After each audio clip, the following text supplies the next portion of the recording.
It's the unboxing. Oh, yeah. Greetings, followers. It is I, Cardinal Sin, and welcome to another episode of the unboxing. Weather is pretty nice here in Lawrence, Kansas, home of the Jayhawks. And I got some cool looking stuff in the mail today, and I thought I'd share. So let's get right to it. First, let's say hello to folks in the chat. Canadian Spider-Man is here. Herc 130 is here. Andy Masterson is here. Good to see you all. Herc 130, Canadian Spider-Man, Andy Masterson, and the Comic Relief Crusader. Hail, hail, hail. The gang's all here. So I'm going to start with the smallest one, and we will work our way to the biggest one. And yes, I got a box. Blah, I can't speak. I got a box from Andy Masterson, and wow, am I enthused, excited, anxious even, to see what's in the box, as my good friend Kevin Spacey would say. And actually, I think this is going to answer one of Andy Masterson's questions pretty well. Small box, didn't even need to be that big. All right, so here we have oh wow, number one. It was a pre-order, but I had to have it. This is my David Tennant Doctor Who.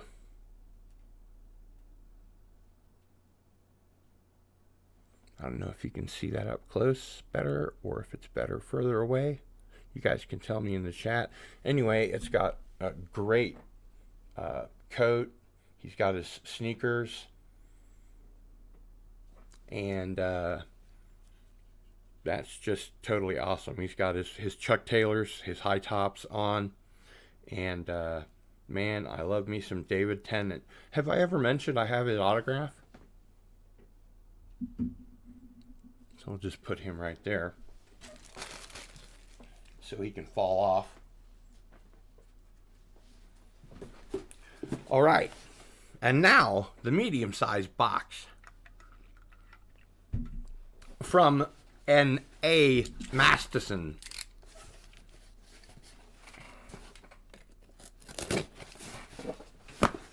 And I have some exciting news that I can't talk about right now because it's a secret.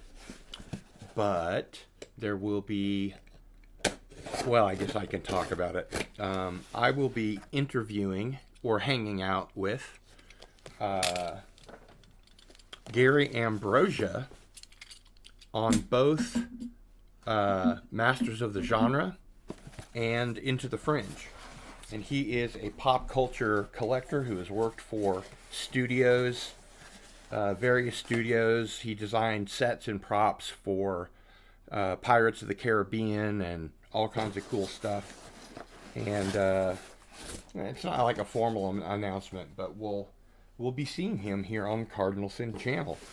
So that's very cool.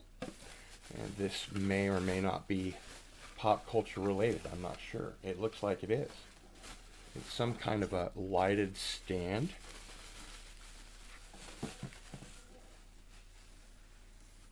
Oh, and this came off. I'm not sure where that goes. Does that go? Yeah. So this is a stand. I assume. I mean, I don't know. It looks kind of hinky to me. Let's see what the rest of it is.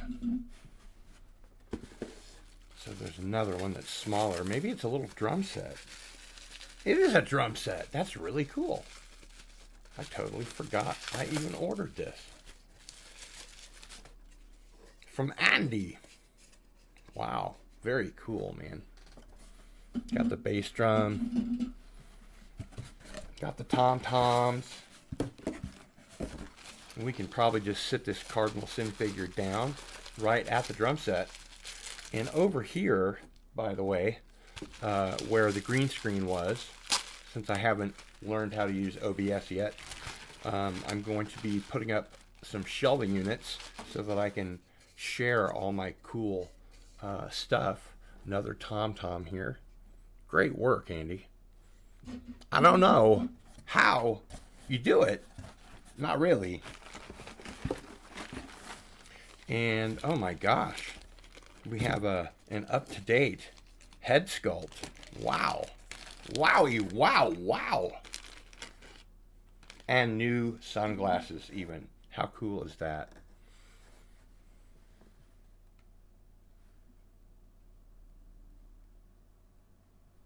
Updated hairstyle and sunglasses. Wow, that is so cool.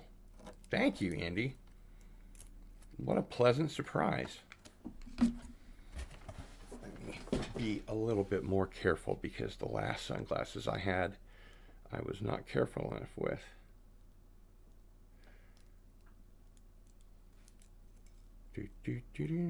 Fits the bridge of the nose. There we go. Has oversized, ungainly ears, just like the model. Yeah, punk rock, man. That is cool. That kind of looks like Cardinal Sin, doesn't it? I love it. Great. Awesome. I look like I'm scowling a little bit. So we have some hands and some drumsticks. That's very cool. Ah, yes.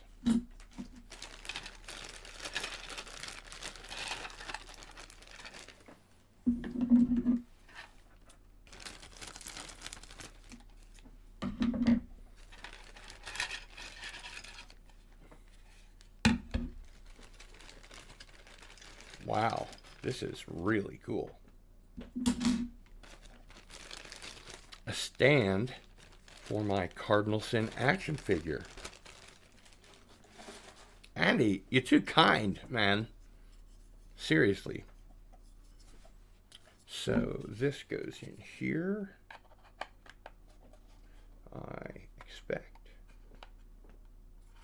Maybe I've got it the wrong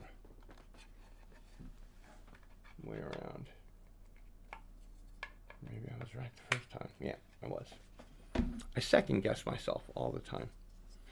And then this little triangular piece, I'm not sure where it goes. So Andy, tell me about this triangular piece in the chat if you would. And then there are these other stands here. They're very cool. That will be very helpful. I should send Andy a link actually so that he can tell me all about it. In fact, I'll do so. I will invite him on to the unboxing. How about that?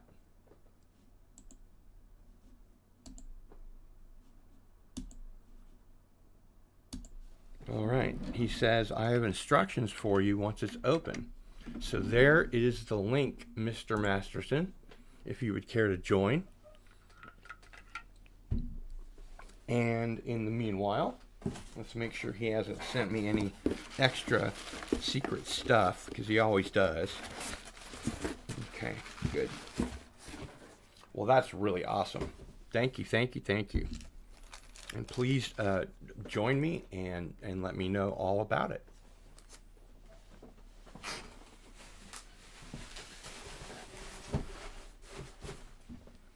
It's a nameplate.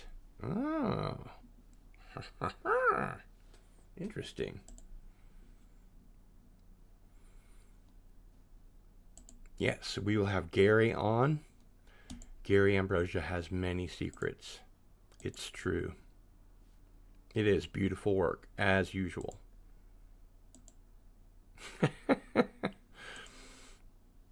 Cardinal Sin turned 14 years old again, just putting this kit together. It's true.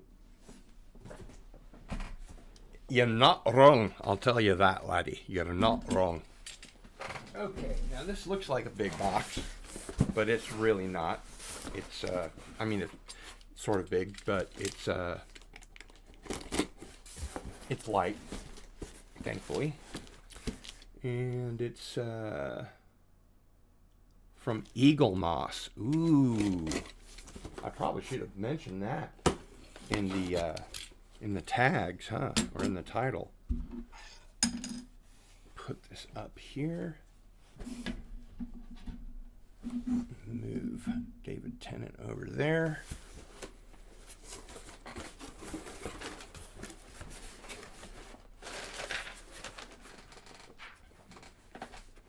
All these boxes, all this paper.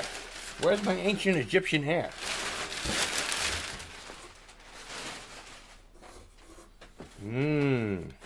Nice. Okay, here we go, guys. Whoa.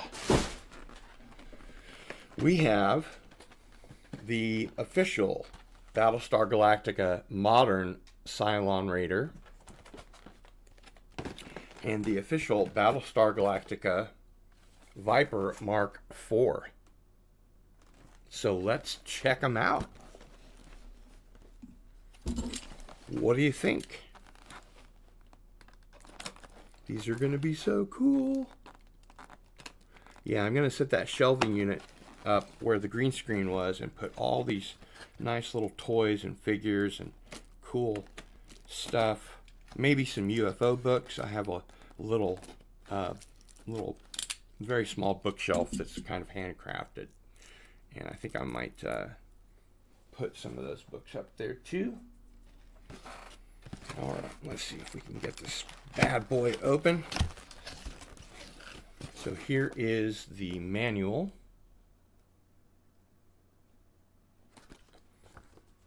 And this is the logo for Ronald D. Moore's Battlestar Galactica, which, if you haven't seen, you should. It won a Peabody Award, which is an award that they give TV shows for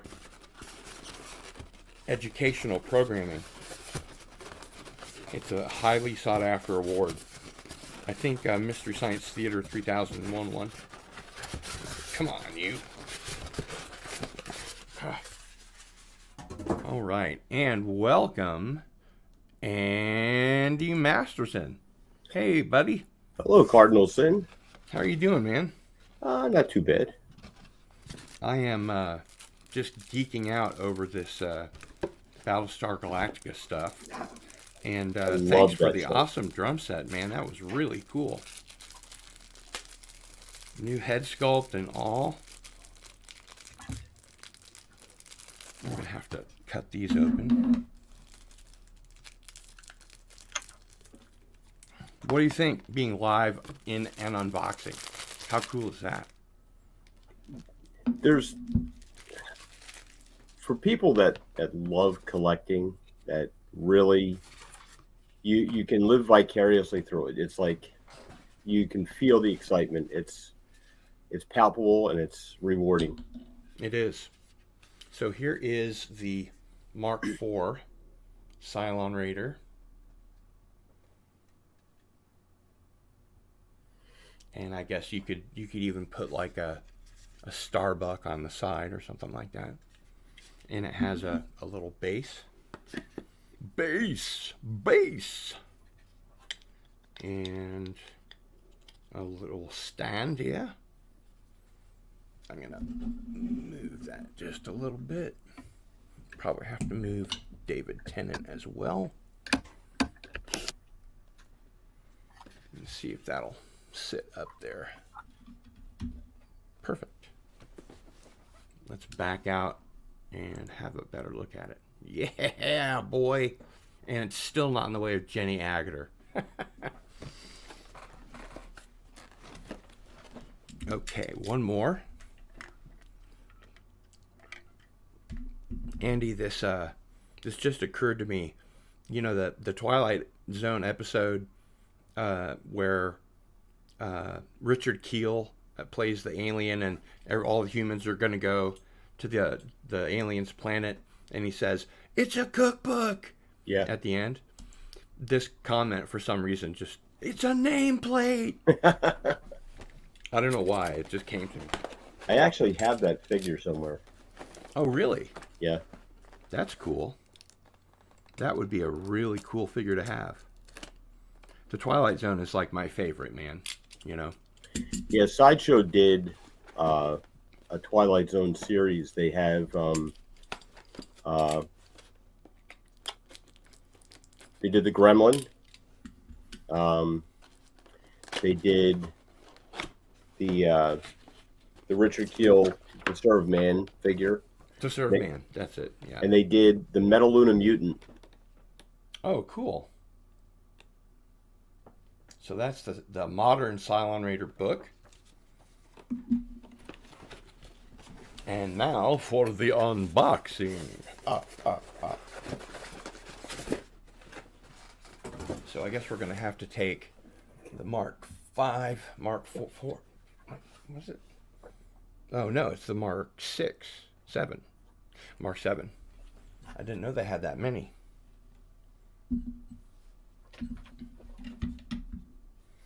All right. Wow, this is cool. So this is the modern Cylon Raider.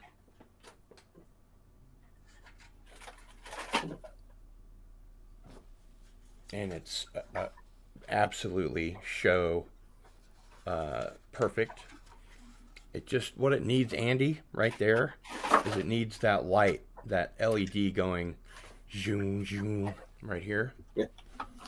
You know, back and forth. Yeah, these modern LED lights are a collector's dream because it allows you to light. Back in the old days when you had all the little incandescent bulbs, it was just impossible to really light things the way you wanted, just because of the bulk. Now with these LEDs and the tiny batteries, it really is a wonderful, wonderful time to be collecting. Oh, yeah. I saw Mexican Iron Man's stand and saw that you put in some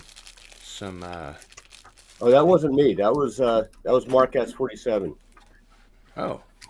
You see him in the chat, like we're I'm trying to make a network of customizers. Uh-huh. I have my friend Tom. He's making diorama bases. Ah. And Mark does, like, what happened was Mexican Iron Man had commissioned me to repaint an Iron Man figure for him. And he was going to send me a Hot Toys figure. And I was like, dude, that's kind of crazy because those things are like $360 a piece. 500, 600, yeah. So I said, listen, just get one of these knockoff guys. What they do is they, when you do business in China, they make your order and they create your molds. They give you your order, and then they pour some more plastic in the molds and make themselves like another million. Right. So they can third a couple party thousand of these things, and they sell these things dirt. Well, it's $90 for this guy. Wow. Which is take still a bigger look at that. He's a hell of a lot cheaper than, but it's all the Hot Toys molds. He's virtually. He's got some flexibility, some mobility to him. You can move around. Oh, that's the Iron Man 2 Iron Man. Oh, wow, look at that. There you go. Let's do this too. They get really fancy. That's really cool. Well, we would if the light would work. So yeah, they have it's a little. It's not the same level of quality, but for the price, if he's just going to be sitting on your shelf, then he's good for you. Wow.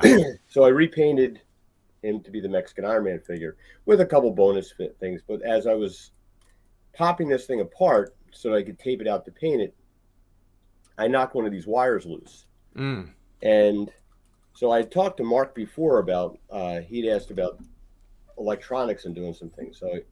So I reached out to him and said, "Yo, can you do a repair job on this thing because I broke it?"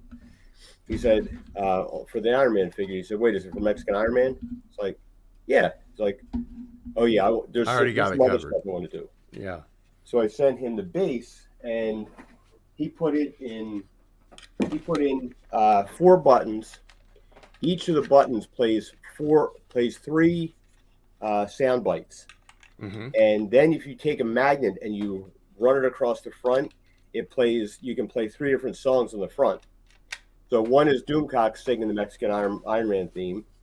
Um, the other There's a one is like Mexican Iron Man theme? he's like Mexican Iron Man, and he does that whole Mm. intro thing, and he does he's got like a couple little melodies on there like Mexican Iron Man themed. So it's That's pretty cool. cool.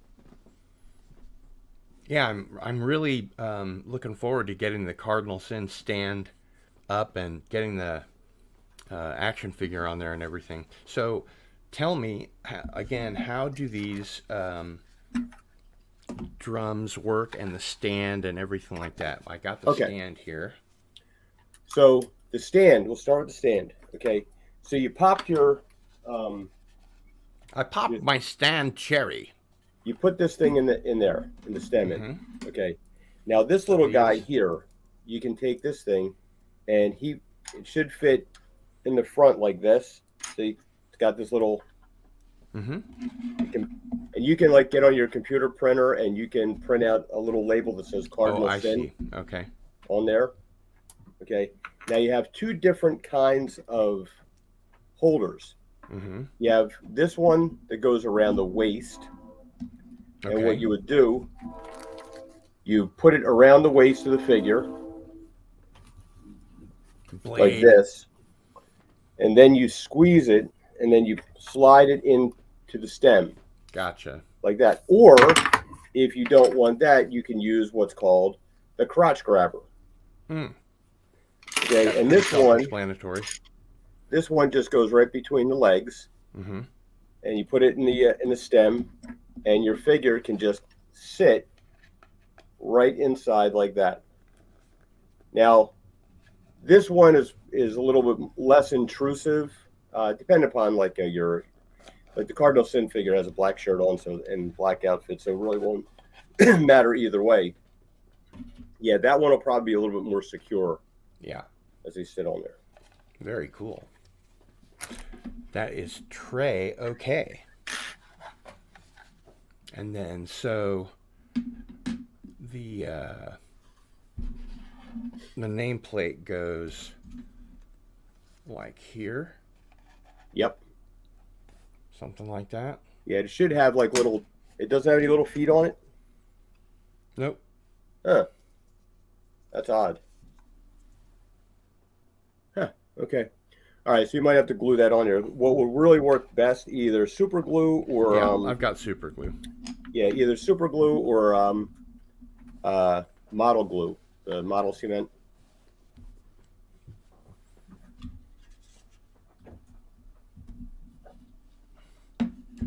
I'm going to put that new stand up tonight, the shelving unit, so that I can get that Cardinal Sin figure out there. Now, tell me about the drums. How do the drums work? Okay, so you is take he your going to big be posable so that I see that's a symbol, not a stand? yeah. Okay, so you take your big bass drum and you stand that upright, and you'll see like on the top you have little pipes there. You know, on the other side. All right, now your drum, the pipe on the drum will slide right inside the pipe on top of the drum kit.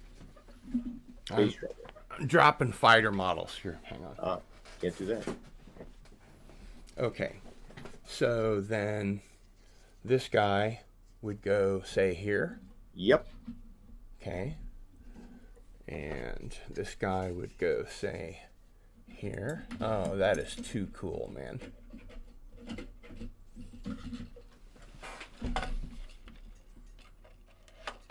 That is too cool. Look at that, ladies and gentlemen. That is awesome. Thank you, Andy.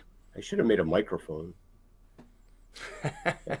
Yeah, Next delivery. yeah, next time. Like you're not busy enough already. That's all right.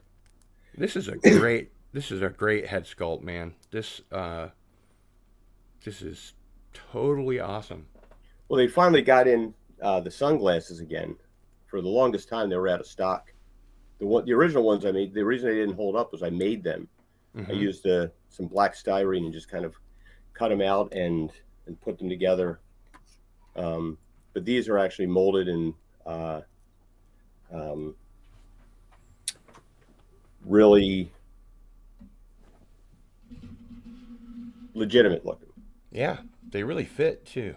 Yeah, That was such a great sculpt. thank you. It does look like I'm scowling a little bit though, but it's Okay, almost a now 1-to-1. when you go to change the head sculpt and the hands, Hmm. make sure if you look inside that head, you'll see a little rubber adapter. Hmm. Hit that with a hair dryer for about a minute, minute and a half, 2 minutes. Okay. You get that rubber nice and soft. And the same thing when you go to pop off the hands and the hands. You can either use like boiling water or hot water or the hair dryer. Hmm. Boiling water is faster, um, but make sure like that you use the hot water to take off the existing hands, and then heat the new hands that you're going to put on in there too. Otherwise, you can snap off that wrist stem very easily. But once they're soft, they'll pop right on there. Hail to Hound 3000 need some hugs. So is the Cardinal Sin action figure posable so that if I get a drum thrown that I can sit him down Yeah, at the drum set? yeah. You have about 28 to 32 points of articulation on there, so you could put him like a full lotus position if you want him to do yoga. Oh wow! Actually, I can do a full lotus, so Oh, there you go. uh, I've always been really limber and that kind of thing. So that is so cool, man. Thank you so much. Yeah, you're very welcome, my friend. That is totally awesome. I have a custom job. I sent you a Twitter DM about Gotcha. Yeah, I saw that. a commission, as it were. I'm going to So I'm going to research something now. We'll have to discuss that, like because there's an entire line. Are we talking 6 scale with that? no, it's about. Gosh, I don't even know where my measuring tape is now. There it is. Let's see. It's about. I think the box is about 14 inches or so. Okay. But that's just I'm going off of eyeing it. But like I said, I'll ask Walter to take close photos of the head from each side and the front, and I'll get those measurements to you. Gotcha. Um, woof woof arf arf bark bark to Cardinal Andy and everyone. Andy, it's nice to hang out with you again. Yeah, it's fun. We should do this more often. I'm up for that. I may have to do some midnight to midnight pretty soon. Yeah, it's been a while since we've done that. Yeah, that's always fun. And, I love your background, man. You're really loading it up. we're getting there. We're getting there. I gotta. I I just got some lights to put in. Um, Stopped off at Walmart and they have these little tape strip LEDs that I'm going to put in and work some different things in there. That'll be pretty cool. I asked you before about I'm just have you big so that people can see your background, which is just getting cooler and cooler and bigger and bigger. And I love the bricks, that are uh, the holes in the brick wall, all that kind of stuff. That is great. Oh wow, There's more. that is really cool. Each one is individually like take these wooden strips, cut them down to an inch and a half, spray paint them, glue them on one at a time. It's a little time consuming, but it's pretty It cool. sounds like it. But And Canadian Spider-Man says, I'd love to get in on some midnight to midnight action. Use my mug all the time. Well, hey, everyone knows I can't do midnight to midnight without my Canadian Spider-Man. So, uh, if tonight's good for you guys, then, why not? It sounds like it'd be fun. Kind there of we go. spontaneous. I can do that. Are you available in an hour and a half? I should be, yeah. I don't have any classes till 9:30 in the morning, so I can probably hang for a bit. Okay, cool. Well, I think Canadian Spider-Man may get his wish. And Sci-Fi Nation is in the house. Greetings, everyone. Greetings, Sci-Fi Nation. So let's just recap for Sci-Fi Nation and anyone that is just coming in. We have a new head sculpt from Andy Masterson of the modern Cardinal Sin. And he included some drumsticks and hands. And he made me a whole drum set.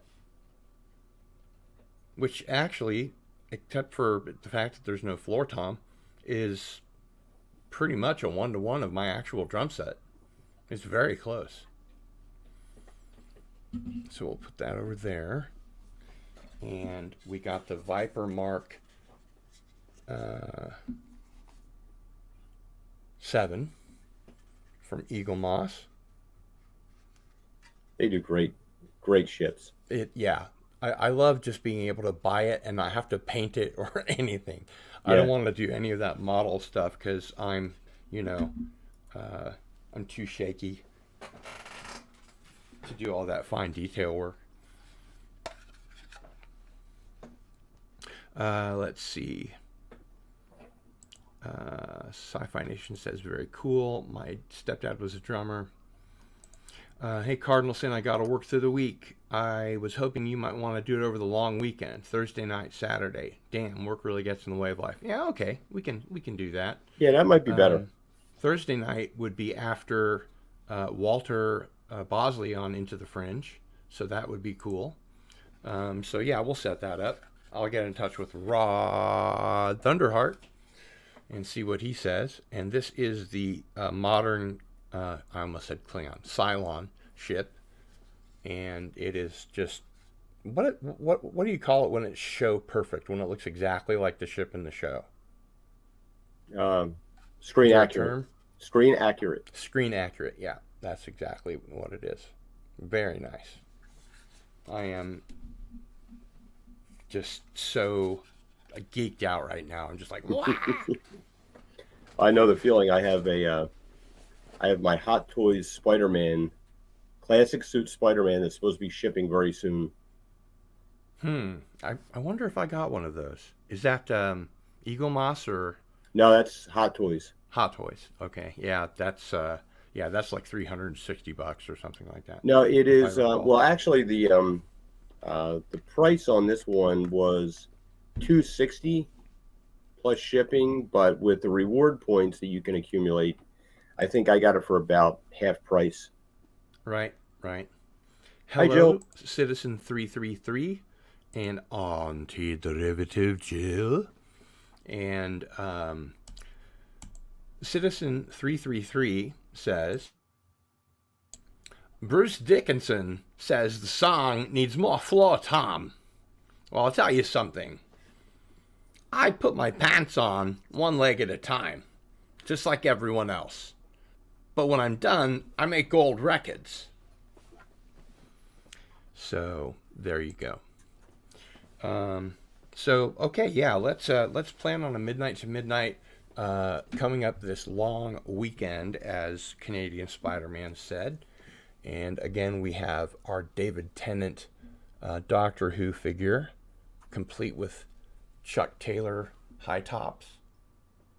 How cool is that? And we got 2 ships from Battlestar Galactica. And this wonderful so excited stand that Andy made me for my Cardinal Sin action figure, who is he a cosmic guardian? Is that what he is? Interdimensional. Interdimensional guardian. There you go. I'm gonna have That to put that these on. are all store bought stands. So any figures that you get, you can pick these up for like $7. They're Oh, cool. on eBay. You just pop on eBay and type in 1/6 in toys and hobbies, and you'll have all these different options to come up. But this is pretty standard. The only thing is, like, if you want to take this out, make sure you heat this thing up, or there's a little stem in there that will snap off really Oh, quick. okay. Again, with like a hair dryer, Yeah, because I've got a heat gun, but that would be way too much. Right? yeah. That's hot water or a I'd hair probably dryer. go hot water because I don't actually have a hair dryer. I need to get one, but Yeah, if you put like a teacup in the microwave for 2 minutes and you pour it over it, mm-hmm. that should give you enough. But once you have this on there, you really never have to take it off. Right. Okay, now he's in the way of Jenny Agner, and that's a crime. Yes. As Herc 130 always says, "Hey, Jenny," or in this case, "Hi, Jill." When you have Walter on next, maybe I That'll can be Thursday, or no, Wednesday. That'll maybe I be can the day after hop tomorrow. on in the last 5 minutes or so and show off some of the Universal monsters from Sideshow that I have. Oh, cool. Yeah, that'd be awesome. You might like that. And what's really cool is, like, there's a on eBay, there's some unscrupulous sellers in China that sell unpainted heads for Mm-hmm. 6 scale figures, and I just happened to get a Frankenstein head because I Hmm. wanted to customize one into a bigger figure, make him a little bit larger than the other ones. Because I've got Dracula, Bela Lugosi Dracula, Lon Chaney Wolfman, um, Karloff Frankenstein, um, Bela Lugosi is Bela the Gypsy from the Wolfman. And you're not showing them to us? All right, give me 1 sec. He said. And she fell down. Well, not her actually.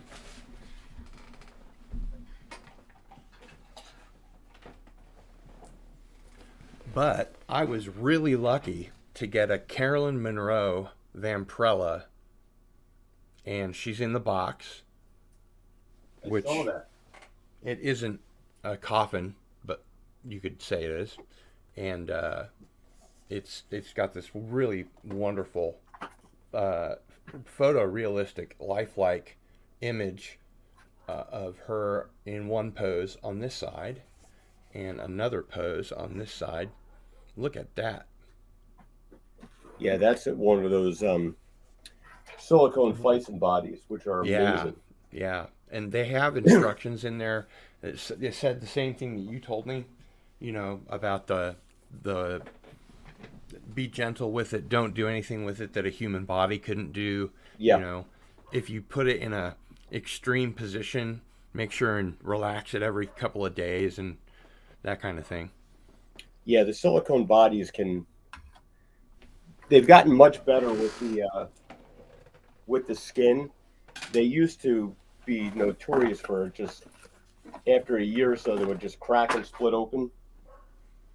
This is my Carolyn Monroe Vampirella here, Yeah, and it's got two sets of heads, two sets of uh, hands, and even a little bat, which is really cool. It clips on, I think, onto her hand. It's a vampire bat right there, and that clips onto her hand or something like that, as I recall. And I thought these were all gone. I didn't know that they were available from anyone. And yeah, I was really happy to get this. Here's the back. And of course, this is kind of a what if, because she had another obligation and couldn't actually do the movie in 1975. So this is like a, you know, what if it had actually gone through action figure or doll or whatever you want to call it. I don't mind calling them dolls. But they're not, because they have way more articulation than dolls, Yeah, right?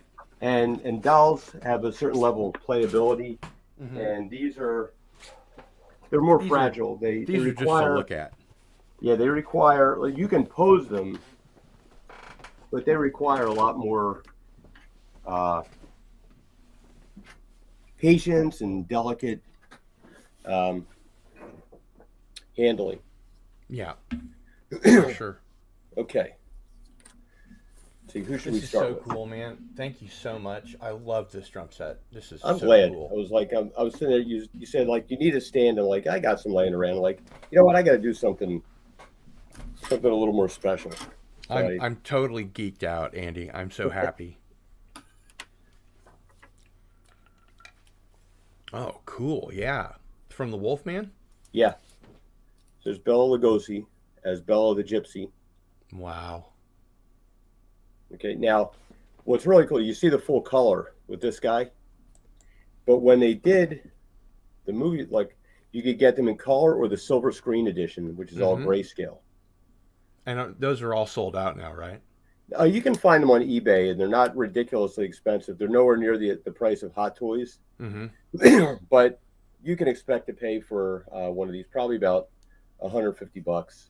And originally they went for like $40. It's very cool. Okay, there Yeah, we go. Walter Bazzu would love to see those. You got the Karloff Frankenstein. Wow. That is great.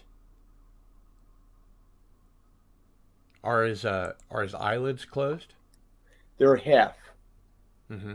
Like in the movie, yeah. That's very cool. Wow. Wow. Wowie. Wow. Wow. And I That's have amazing. there's Ah, Nosferatu, Max Shrek.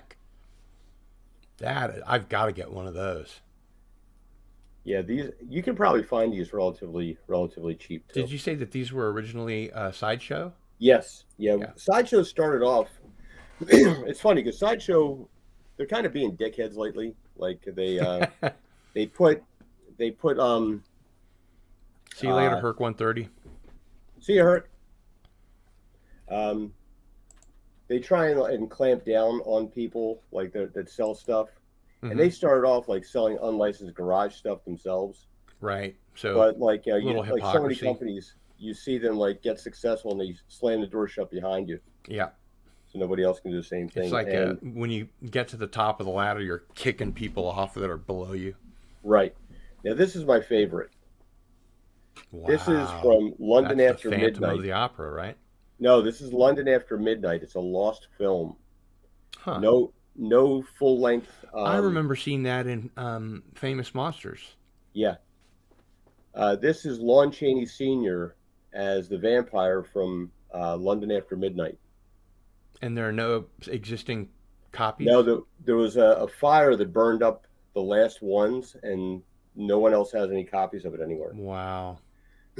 So yeah, um, there's not very, but there's you can go on eBay and you can search for these things and you'll find them pretty reasonable if you want them. Mm-hmm. And then of course you have uh, like I said on eBay, you can pick up the Boris Karloff head for I'm going to say $12. Um, you can get a standard body. Now, one of the nice things about like modern action figure collecting. Okay, so the Hot Toys or the Sideshow bodies, they use this body they call the Art S Buck, and they look kind of stiff and rigid. I mean, they're okay for the time, Mm-hmm. but you can take like this Hot Toys Captain America, and the flexibility that and the posability these things have, you can create this very natural, very flowy Mm-hmm. Is that appearance. the one that has 32 points of articulation? Yeah, although the costuming does restrict the movement a bit, Right. so like it's it's a balance between accuracy and aesthetics and posability. But you know, for me, I just like having my options. Yeah. Um, so I'll take what I can get. But the for things like these monsters, they having that very stiff, rigid body Mm-hmm. works really well. Like because they also did a line of zombies. Um, Ooh, cool. Look at that. yeah, they started Well, it off looks like like he was a sheriff. he's a security guard. They actually did what they did was at San Diego Comic Con. I think it was like 2005. They came out with this like one of their sculptors sat down and they made just a generic zombie sculpt, Mm-hmm. and they it was pretty much a giveaway, and they put it out there, and everybody went nuts over this thing. So it was like, and they only made like 500 of them. Uh-huh. So to try and pick one of them up now is probably about $1,000. Um, and it's remarkable that no one has ever recast um, uh, the head for that and made counterfeit copies. Because believe me, Right. I've looked. Yeah. um, but they started off and they did this. He was patient zero, Mm-hmm. and they did a number of other ones. So the idea behind it was, this guy shows up at the hospital where he infects the doctor. Mm-hmm.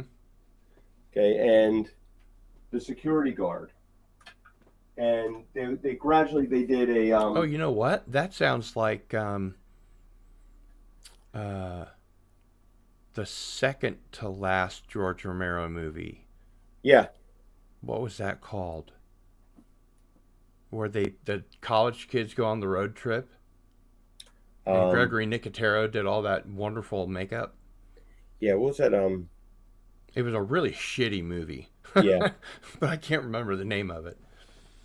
but these are really cool. And what they did though, they got greedy, Mm-hmm. and what they started doing was like releasing all these variants.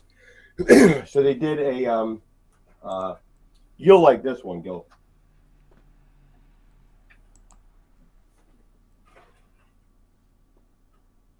I only missed three of the figures that they made, and I'm still hunting around to get the other one. Like, here's a babysitter, Wow. That's awesome. but they did a whole bunch of variants on this. They did a blonde-haired one. Mm-hmm. They did a red-haired one. They did Gotta have the redhead, of course.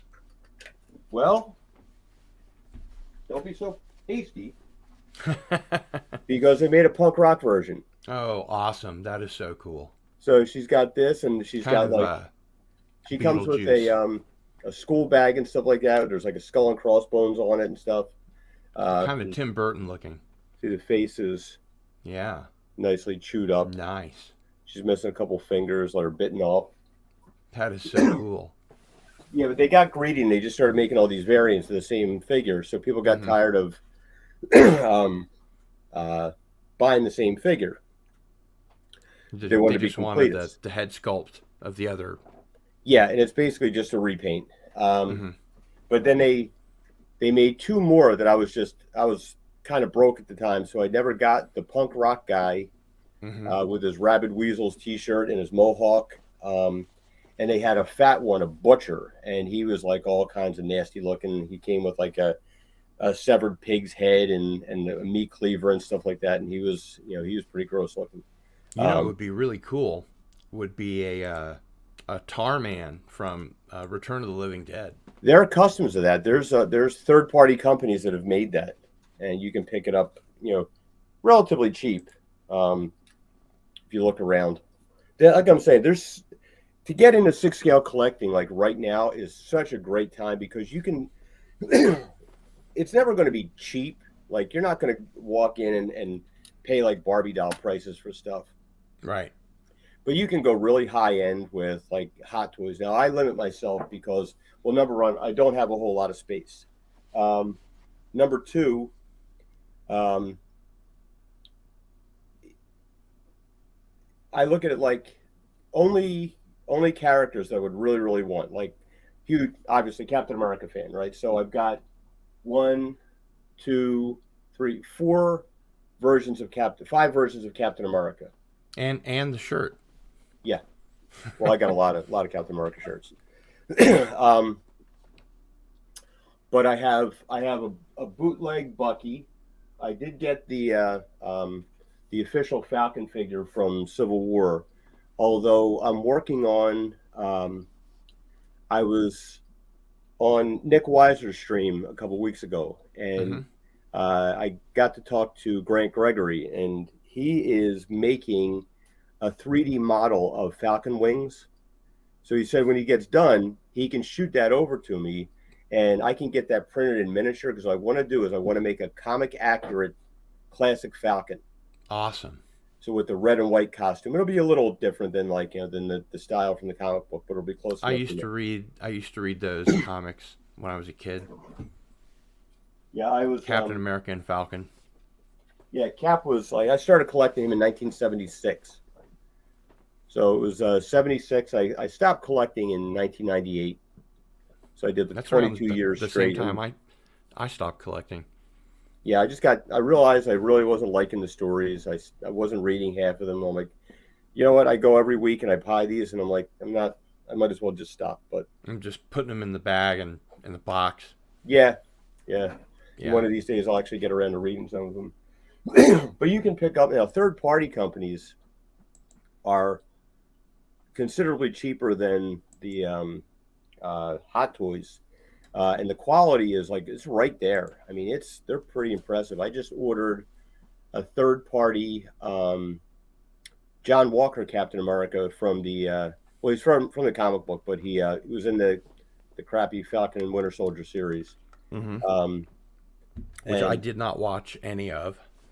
yeah, I unfortunately I did. And see, Not impressed, huh? well, as a comic book purist, and I grew up, it was the happiest day of my life. I was 11 years old, and I had all the old Mego figures, right? The little 8-inch uh, superheroes. Being the youngest of four boys, I got to play with not only the toys my parents bought me, but But all all the my hand me brother's downs. hand me downs. Yeah. Yeah. So my brother Ed was 2 years older than me, so he was still into a little bit, and we had, God, we had everything because Mego had the collections for DC and Marvel. I had all the DC characters, all the Marvel characters, Planet of the Apes, Star Trek. I had the little Enterprise thing where you could put them in and spin it through the transporter, and it was Mm-hmm. like they would disappear on the other side. That's cool. Yeah, it was so much fun. And then, but I could never find Captain America, and I'm reading these comic books, and it's Captain America and the Falcon. And back then there's no internet, there's no, you had to there were little things in the back of the comic books where you could cut out Right. and you could mail away for things. Mm-hmm. And so finally, my dad would take me around to all these different stores around the area, and we went up to this one store, and there they were. They were hanging on the rack there, and he said I could get one. I guess I did the puppy dog eyes right because he let me get Captain America and the Falcon, and I was just like in seventh heaven. I'm like, I couldn't be happier. And they were the prize of my collection for years and years and years until I was stupid enough to get rid of them. And But then there's a place not too far from me that has it was there before the whole pandemic started. I don't know mm-hmm. if they're there anymore, but it's basically uh, an eBay shop, but it was brick and mortar. You could walk in, and they had all of the vintage toys in there. And you go and you look at those Mego figures because I've considered going back just for nostalgia's sake and buying them, but I'm like, man, they look so cheesy and cheap. It's like I'd much rather take that $50 I have to pay for that and put it towards a Hot Toys figure that's going to be a little bit more impressive. Yeah. And I did kind of bury the lead here. Jill said something that I'm looking for. about. Is it Egyptian air? Says Canadian Spider-Man. The weather is really nice for a change, so I have the window open.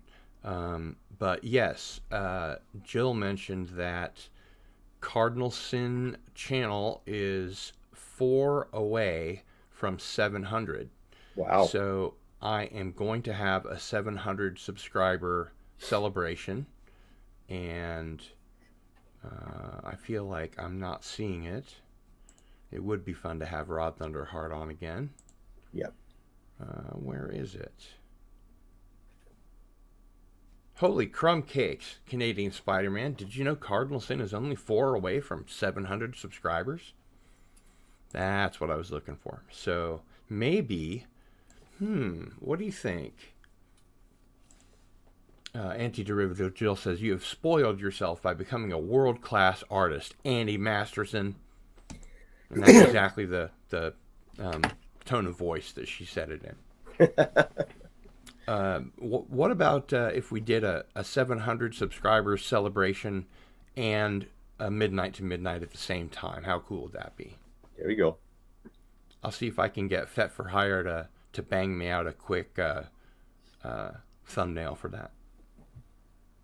Yo, what kind of microphone do you use? It's just a cardioid mic. The weird thing is, it's just supposed to be active, toward the front. Mm-hmm. But now it's like omnidirectional, and I don't know why. It's not supposed to do that, but it's cool. It's I got to get one. Kind of a Brand X. I got a little $20 one at Walmart, which sounded like crap, and then I have a couple friends of mine that are doing podcasting and stuff for their real estate business, and that'd be an interesting podcast. They had bought, it's kind of, well, I guess if you're into it and like it's all financial stuff, it's not fun stuff like action figures and music. Yeah. But they gave me their old microphone, and it's a fine, and every time I use it, so I don't know whether it's just like, it's a brand new laptop basically that and I got it for a little bit more memory so I could actually do some video and things on it. But when I was in the Apple store to get this guy, which you can see on my last unboxing, yeah, I saw that.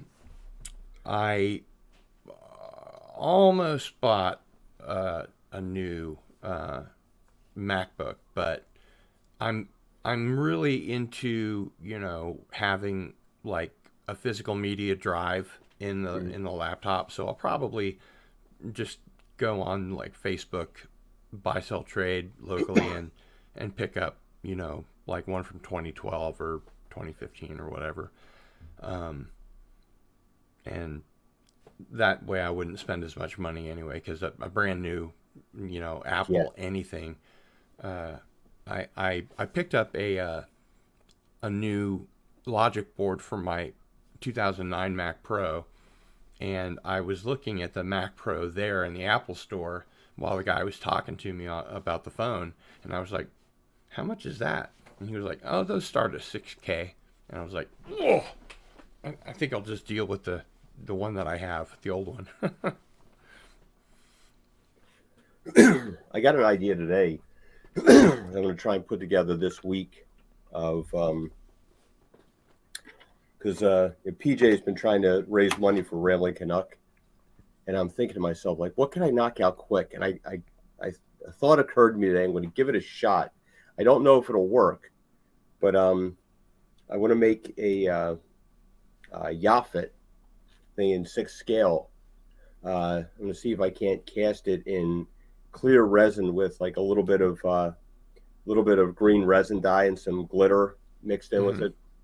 So I'll have to get my daughter to help me with that once I get the mold. A little Norm Macdonald tribute. Yeah, that's a great idea. Yeah, I was thinking about that the other day, that they're not going to be able to do that on I wonder if he got in on season 3 at all. Well, it was in production for a long time. He may have recorded some stuff. I don't. it's going to be a shame, like that, because nobody else is going to be able to capture him.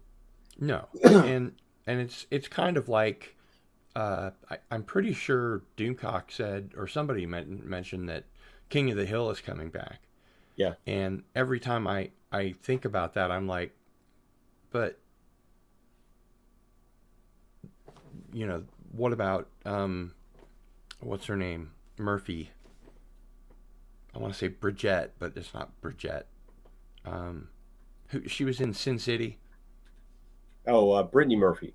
Brittany Murphy, yeah. Yeah. And she's gone, so that's R.I.P.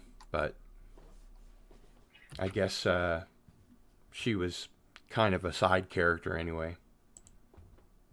Oh, Anti-Derivative Jill says, yes, Norm recorded everything for season 3. Cool. And Civility says, Bitcoin. Right on. Well, thanks for showing us all that, Andy. And thanks so much for the drum set and You're very welcome, my friend. all the cool stuff. The new head sculpt is amazing. I'm so happy. I'm like you said, I'm in seventh heaven. I'm all geeked out. Yeah, make sure you do the hair dryer on the head though, not the water, because the paint might be a little wonky on that. Okay. The hair dryer, all you have to do is like hit it on there for about 2 minutes. It'll pop right off. You soften the rubber up and you pop the other one on, and you'll be good to go. And you have your you can stand them up either in front of the drums or stand behind it. I imagine somebody makes a little drum throne I can buy somewhere. Or I can make one. Yeah. Yeah. Either way. But send me some source photos that I can go off of. Sure. I just did well, I've been helping my friend Tom. He Tom he's a big video game guy, and he built this bar from Final Fantasy VII. Mm-hmm.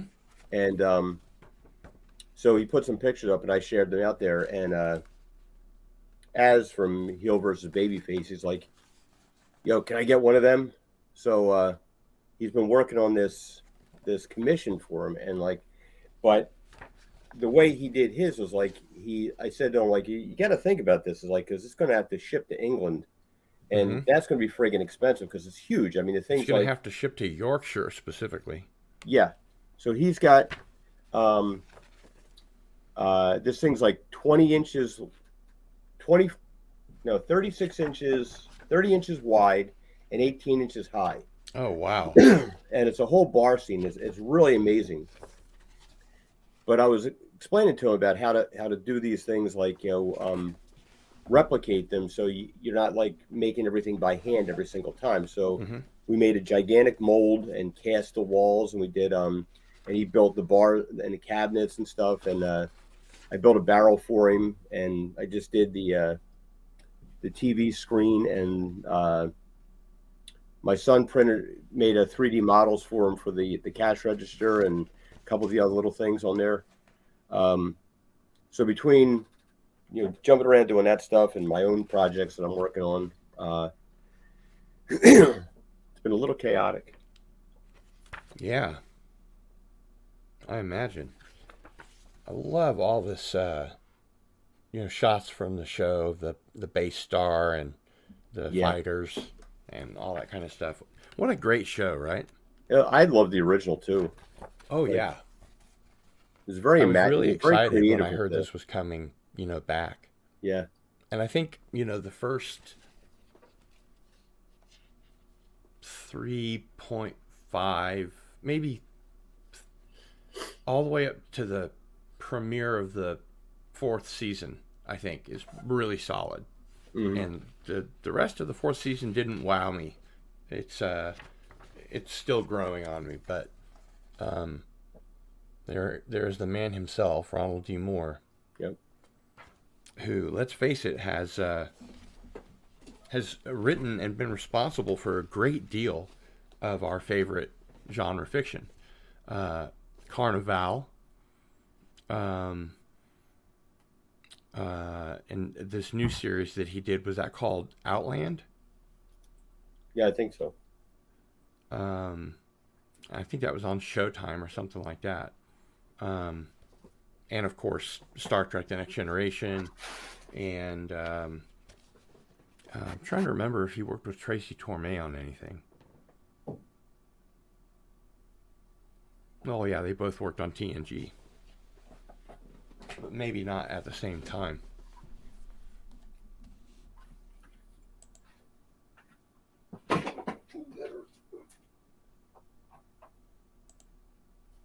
Very cool drum set, says Canadian Spider-Man. I expect a video of you playing them, Cardinal Sin. Well, I think I could probably figure that out. I'm going to use my old phone, which has no trade-in value, as an iPod, basically, so that I can just listen to tunes and play the drums at the same time. Oh, I got a better idea for you. Yeah? Get a hold of Mark Smith, Mark S47. Mm-hmm. You'll see him in in Doomcock's chats all the time. And get him. You can send him some sound files, and you can have your own music that plays on a thing that can sit right behind a little tiny box that can sit right behind your drum stand, and you can hit that sucker, and you can have Cardinal Sin playing Cardinal Sin music in front of your action figure. I love it. That's great. It'll probably cost you like maybe $30, 30, $40 for like, and he does all kind, like he went over and above for Mikey's, but it's, yeah, it's sick, like all the stuff that he can do on this thing is like, because he built his own like radio controlled R2D2, all the different lights, and they turn on and works back and forth. So, but I said to him, I was like, that there's a lot of this stuff that's it's untapped. It's like you have all these people that are buying these figures and stuff, and it's nobody's making things like sound effects. Mm-hmm. Like this guy Tom's doing all these diorama backgrounds and stuff like that, because it really makes your like this, it makes your collection pop out a little bit when you actually have something a figure can interact with instead of just sitting there. So are you going to shop out my TARDIS interior to him? Or that would be a heavy logistical problem. I think I can do that. I sent you that link for what that guy did. Mm-hmm. Now, that's in, I forget what scale that's in, but I think it's probably about half the size, like I think like 6-inch figures. So this thing would be massive. So you're probably talking about like if you have those struts. Oh, wow. That's really, I haven't actually looked at this yet. That's really cool. Oh yeah. Let me take a look at that. And that's specific to the version you're getting. So but I can what it'll be is a kit that I'll make that can like put together very simply. So it's like like here's A and A, B and B, like and just kind of put them together and such. But you're gonna, yeah, that is so cool. But I'll be able to do. That looks like a center console. Well, yeah, like the center console goes in the middle there. He even has the base that center console sits on top of, like it's like a pedestal. He's got the center console will go right here. It. That thing is it's a work of art. Yeah. And the detail he went into. Look at that. And that's exactly what I want. Yeah. I want that. I figure we could probably do, like, you see those uprights, we could probably do about maybe 3 or 4 of those ribs. Mm-hmm. You got to figure that if that's in scale, you're talking 24 inches high for each of those upright struts. Probably more than that, because over that scale. Well, okay. I mean, yeah, that's he's going to be the Doctor in that TARDIS. Oh, well, that's the same scale then. All right, that's a lot easier. Okay. Yeah. And because the I can center use. console, I think is shorter than that.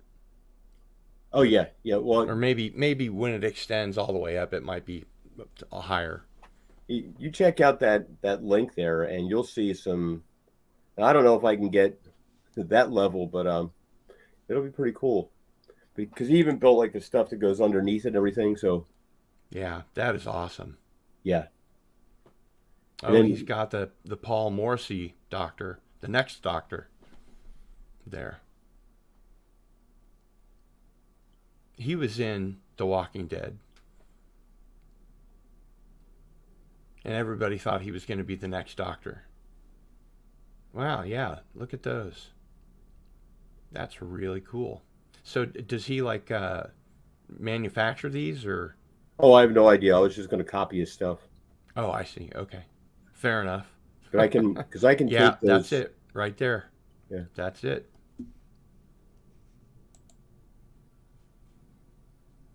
Let me see if I can make that bigger.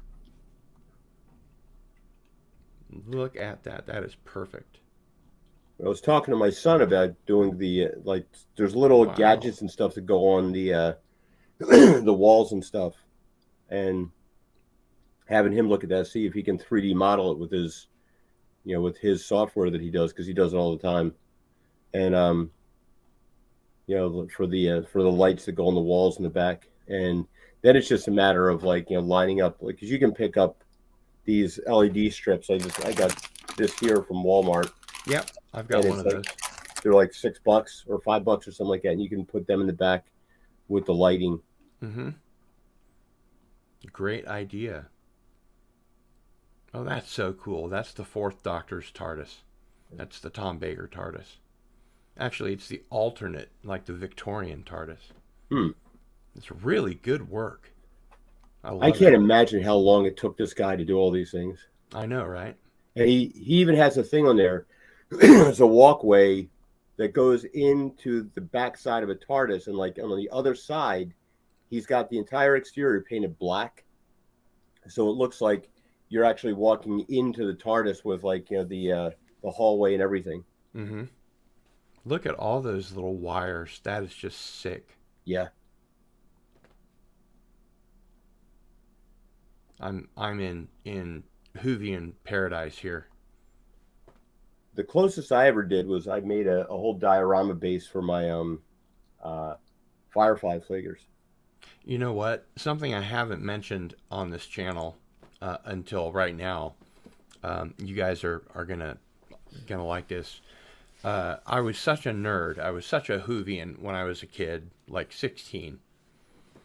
I I somehow got a hold of really big cardboard. It must have been from a store or something, but I mean, it was it was one piece of cardboard, and I bent it and I put it in front of my closet so that it's actually bigger on the inside. You know, that's what a geek I was. So there you go, Cardinal Sin Nation. You heard it here first. But yeah, I'm still a Doctor Who geek. Hey, Gap Stargate is here. Hail and hail to civility. And Dave says, Gap Stargate, hail to you and everyone. So nice to have everybody here. I almost don't want to wrap up, but I think we probably should. Yeah. Well, thanks for all the instructions, Andy, and for the head sculpt and the drum set and everything. Hey, I'm enjoy, brother. Thank you. I'm just beyond words at this. Just wah. Yeah, I got to get a hold of Doomcock and find out, like, if he wants me to, because I just got some supplies in. I just got rivets in, so I'm going to start like making a few, get them ready to go. Um, I think I'm going to play with the head sculpt a little bit, see if I can't make his helmet a little bit, because the one I made is a little bit elongated. I might see if I can adjust that a little bit, Mm-hmm. um, but get that done, and and go from there. Seeing if he gives me the go ahead, I can start like because I gotta You asked about it. Lady Damiana, Hmm. Muzzle Velocity has asked about them. So And you could pretty much tell in the chat, like who the people are that are going to be okay, you yeah, know, yeah, to send, people that send him, $100 super chats from time to time and right. stuff like that. People who are arch villains and legionnaires, like we are. Um, yeah, I mean, if it's cool with him, Yeah. it's obviously got to be okay with him. But uh, you know, he should get a kickback, and you should get at least what it costs, plus, like I said before, for your time and talent. That's something that you can't really, put a price Well, on. my biggest thing is like, I'm a fan like everybody else, and I love this community. I've last year, it was a year ago on Saturday that he opened up that figure that I sent him, Hmm. and ever since then, and I was just I never interacted really in chats much. I never did anything. I was never, you know, hell, I didn't even have a Twitter account or anything like that. He Right. he said to me like, "Are you on Twitter?" I said, "Well, I can be. Hang on." And you know, and just the appreciation and the camaraderie that I've gotten over the last year with all you guys and stuff. It's like so. Yeah, Um, it's a very loving community, a very welcoming, open community. yeah. Well, You know. somebody had said to me like, that like what am I trying to grift off of these guys and so because every time I made one of these, like everybody was always like, "Can I buy one? Can I buy one?" And like um, and I'm thinking to myself, I did the math and like for each of these things, I've done 18 action figures for people so far, Hmm. For and different YouTubers. yeah, Hmm. well, I did Doomcock's got Doomcock, Harvey, a prisoner figure, and Kurtzman. You did a Uh, prisoner. yeah, that head sculpt I sent you, the prisoner. Um, Oh, right, right. um, Now I've got to get a prisoner figure now. the and I had done one for Gary when they had done the old show. Um, and I had done one for Az because I thought it was funny just to include a hot dog suit with him. Right. Um, Drunk 3PO because like he does all the charity work. I felt somebody should do something nice for him. Hmm. And then they had the whole thing with Zack Snyder go down with Jeremy, and I didn't think anything of it until Anna did a video on there explaining like Jeremy's got this reputation, but when her sister passed away, he stepped up and he fielded all the questions. He started GoFundMe, paid for that paid for the funeral expenses, all that stuff was That's like awesome. that's the stand up guy. Yeah. And then I had all And he I gets a re- lot of shit. He yeah, really does. I really didn't know any of these other people, but a lot of the other people that I've made friends with were asking me about like ask me about do a figure for Ryan. Like I'd never watched this stuff or anything like that, and it was like yeah, him doing cockhead beef, whatever. It's like, but He's a little controversial. well, I look at Mexican Iron Man, and here's a guy he's an ambassador. He's friends with everybody, He and like is. He's awesome. I that's all I want to be is like I will not jump in. I'm not going to sit there and like listen to somebody get bad mouth, but that will definitely turn me off as far as a fan goes. But I look at it like a lot of these guys. It's like the armed forces. Okay, so if you get the Army, the Navy, the Air Force, and the Marines, none of them like each other. Like Right. they're all on the same side. The Army So Navy football game is always a big rivalry. yeah, But so yeah, they are all the armed forces of the United States. right, and but I look at it like we're all in this. We all have like things that we would like and stuff like that. And and somebody in one of the other things because I made it's like I'm grifting. I say you know what? I've run my own business for the last 17 years. I make a minimum of $40 an hour. Um, my group classes I can make anywhere between 60 to $200 an hour. And when I make an action figure, I'm making about $12 an hour. Yeah. So if I'm grifting, It's a I, pretty I'm doing a minute really grift. bad job. Yeah. Canadian But it, Spider-Man says the hot dog suit is fantastic, and I well, agree.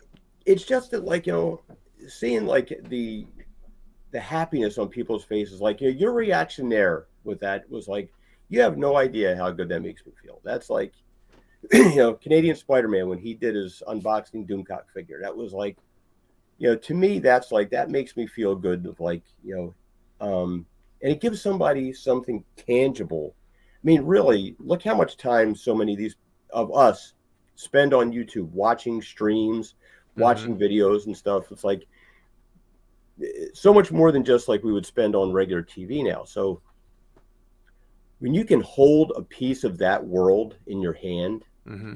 you know, that's that's something that, I mean, yeah, there are other people that can do it, but there's nobody else that is doing it. And they're handmade, each Yeah, one.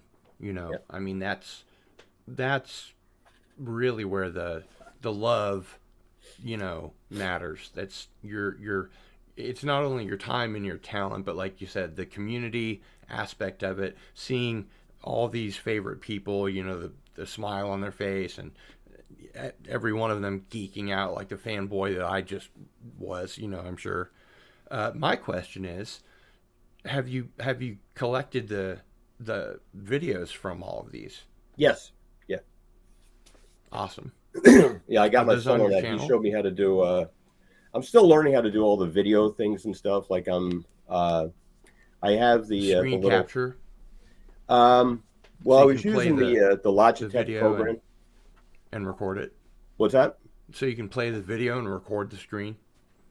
Um, yeah, yeah. Like I'm doing. I'm just recording things on. I have. I when I first did a couple when I did my videos for my kung fu stuff, it was just using Movie Maker, Mm. and which is pretty obsolete and clunky, but like, I could It figure it works out. great. Um, then I got this Logitech 920 camera, which is great.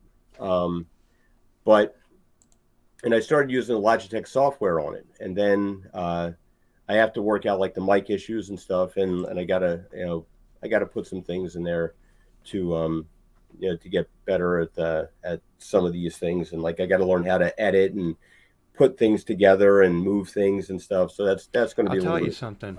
I was really worried about the video editing thing for YouTube, and I was so happy and so surprised that the learning curve for the video editor that I use uh, was like no big deal. There are a lot of parts of it that I don't use that I probably don't know, but I mean, the stuff that I need I can do really easily. I started playing around with that um, um, DaVinci Resolve, I think it is. Hmm. Which one do you use? I use Power Director 365. I'll have to check that out. I'm not sure if that's a PC only or if it's both PC and Mac software, but Right. it's uh, it's amazing. I mean, and it's not expensive. It's like Yeah. a monthly thing. Yeah. Because uh, my thing with this was like just to make a channel like strictly for teaching people how they can get into the six scale collecting stuff relatively cheap. You buy a blank body. You can buy head sculpts and stuff, and you can kit bash figures and put them together. So you're having, you Did know, you say kit bash? yeah, that's what they call like What's when kit you bashing? you get a piece from this one and a piece from this, and you put it all together and you make your own version of a figure. Because there's so much out there now that you really don't you can do it cheap, and it really serves the big companies in the long run Hmm. because it will get you into things. It's a gateway drug. It will feed that monster in you to start like, wow, I got to get one of those things. So yeah, it's because like for me, uh, all the stuff that I have, because my collection wise, I have Jedi and Sith figures, I have Universal monster figures, I have two Highlander figures. Um, um, pretty much a complete Sideshow Buffy set. Oh wow. Um, that's packed away right now. And I have the Marvel stuff and the Marvel ones because those are the comic books I grew up with, and that's always been my thing. So, um, but I'm very picky on what I get. Like I've got no intention of like I didn't buy any of the Thanos stuff. I didn't buy any of the Guardians of Me the either. Galaxy. I didn't like it Yeah. was to me it's mostly surrounding Captain America and maybe some Avengers. I think Now, I pre-ordered Star Lord, but that's it. yeah, the I might have a problem when they do the X-Men because I used to be a big X-Men fan. I Um, love the X-Men movies. Those are great.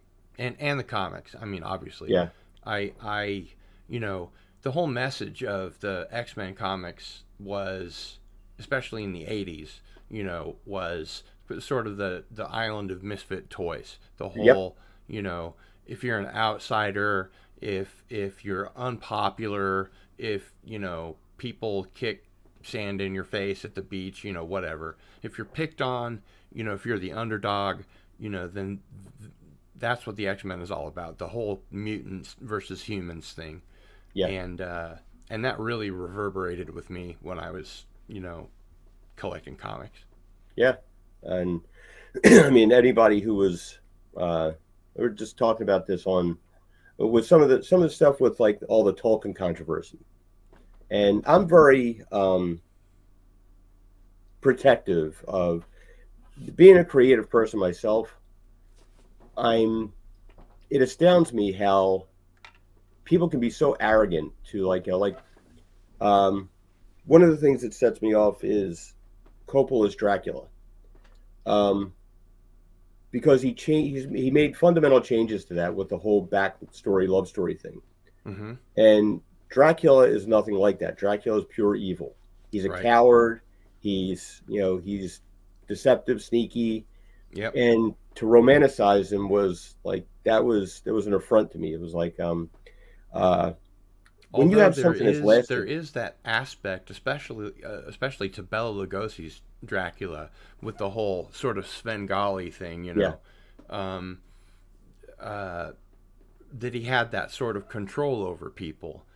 Uh, and I can understand the whole love story, aspect of it. It didn't. What offended me the most was actually Keanu Reeves' British accent. yeah, it was almost as bad as Kevin Costner's. uh, yeah, I don't even go there, but yeah, I totally hear what you're saying. But like when somebody comes along and they think that they can do better, well, if you could do better, you would have made your own thing. Right. You would have been a creative who made something that was like. So when you step into somebody else's shoes and you're like, I'm going to make it better, and like, no, you're not. Right. The second that thought pops into your head, you just defiled something. You just took And crayons and to the you Mona Lisa. and you became something other than an artist. You became a Yeah, copycat or a yeah, rip-off artist. yeah. And I mean, you can say that a lot of the comic book writers, but like they all the comic book creators back in like in the 80s and even into the 90s were still very much worshiping at the feet of the Kirbys and the Lees and and the Buscema brothers, and they were they would never imagine desecrating their work, and like Right. they would pay homage to it. Mm-hmm. They would accentuate and they would elaborate on things, but they Mm-hmm. would they would take things like, oh, it was hinted at here, so we'll expand a little bit on it. But the stuff that they're doing now is it's blasphemy. It's and so when I set up a toy shelf, it's to me it represents the comic books The that I read. purity. Yeah. Yeah, and it Yeah. was like, and I can always go back to them. And so when the Tolkien stuff started happening, when I was 2 years old, my brother Jim, he's 13 years older than me, he gave me my first nickname, which was Hobbit. And I was just a little, blonde hair, blue eyed kid running around with no shoes on. So I looked to him like what he imagined a Hobbit would be before he went off to the Navy. And uh, Tolkien's works have always been in my house. Like my brother Mark read them. He passed them on to me, and I was like 10 when the animated cartoon came out, Mm-hmm. and I was like 11 when I first read it, and then 13 when I read Lord of the Rings. Like 15 when the first time I tried reading the Silmarillion. We You know played what? Dungeons and Dragons. Exactly the same with me. Yeah. And when you were a kid playing Dungeons and Dragons, you put yourself into a different category of nerd. Mm-hmm. You were like, even the regular nerds, kind of like you were a bridge too far. The D&D nerds were the far nerd corner of the nerd kingdom. Yeah, Yeah. yeah. Even the other nerds made fun of you, and Yeah. so you got picked on, you got teased. Forget getting laid. You were girls weren't Yeah. looking at you. It's like, um, But then the ladies started getting into it, you know. yeah. And I remember the last fantasy role playing game that I played or was a storyteller for was Vampire the Masquerade, Hmm. and I really liked that because it's it's much more, the play is the thing than D&D or any of those other fantasy role playing games. There's a lot less, going through indices and looking up the numbers and rolling the saving throws. It's more, how you act the character, you know, and the storyteller has to play all these different vampire characters and the prince of the city or the region or whatever. And I just thought that was the best. I have a vampire book series you'd probably like. Um, it's called Sunglasses After Dark. It was written by Nancy A. Collins, who used to write Swamp Thing, I've heard of that and book. yeah, she it's very punk rock. Um, Hmm. it's you can tell Joss Whedon stole a lot of his ideas for his Buffy universe from this Doesn't source surprise me. material. And it's like the whole she did a whole thing about like you're actually injected with like this vampire embryo kind of thing, and it takes over your body and uses your brain as a template, and Whedon did the same thing with with his version of vampires. um but it was pretty cool. It's kind of timely with like it ties in with some of the 80s like televangelists and stuff, and Hmm. it's very imaginative. The first book is really good. The two that follow up aren't quite as good, but they're not bad. It's a good time to go through it. But she's the main character is a female Dampier who's got she's still alive. She never died. So she has all the powers of a vampire, and she's got this demon living inside her, like just like Angel. Hmm. You know, you got the demon inside you, but you got the human soul too. Right. So there was that conflict there. But yeah, it was really, really good. But you'd I probably like assume it. you're a big fan of the Blade movies with um oh God, why can Wesley I'm Snipes. spacing his name? Wesley Snipes. Yeah. You know, the only thing that bothered me with it was that like Blade's supposed to be British. Oh, I didn't know that. Yeah, he's actually he's a British character, and they were sitting there like, who could we get? Like, I was sitting there thinking like, I'm watching Idris Elba, like, man, that would have been great because he could do that like Cockney accent from somebody who was like his mother was a prostitute, and he's like, that would have been great. But Yeah.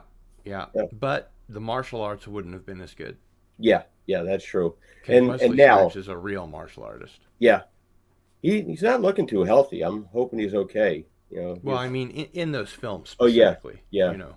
Oh, I know, but like you know what I mean because like as we get older and we start to see our favorites succumbing to age and death, and it's depressing. It's Yeah, like it is. it's very sad. Like it really marks the end of an era. It's you think about like well, I look at Clint Eastwood and Hmm. like and God bless him, here he is like 90 some years old, and he's Still kicking out good movies. yeah, and I mean he can tell a story, I and watched that's Cry Macho the other day. I thought it was great. yeah, I got to see that because uh I didn't get to see that. And that's another like a vampire thing. So I was really upset that like this Morbius movie is apparently crappy. But you know, I saw a review of it from who was it? Uh, oh, it was like a right out of the theater thing with Chris Gore, Latino, Paulie from Latino Latino Slant. Slant, yeah, and Chris Yeah, Gore. That's it, exactly. Yeah, yeah, and they were like totally loved it, you know. yeah. So Well, I think I think a lot of these guys like, um, they may have Jared Leto fatigue. well, a lot of the creators and stuff that go on this. Like, I think a lot of them are they're purists. Like, uh, and if it's not going to match up what they wanted to see on screen, Hey, and like, Jace is here. Hey, Jace. hey, He Jace, said, I loved Morbius. okay, that's good. 'Cause I definitely Better want to than go see most it. MCU movies. Um, because I loved all of Marvel's like supernatural characters.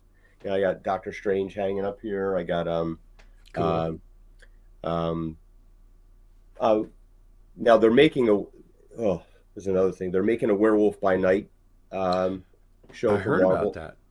and he's going to be Mexican. Like, so Grigori Rosovich is going to be Mexican. Mm-hmm. That's Like, unnecessary. really, like, He's already a minority character, yeah. you know. Well, I'm sure that they're taking all. Well, Benicio del Toro played him, so yeah, but he wasn't. You know, well, he played Lawrence Talbot, but anyway. Right.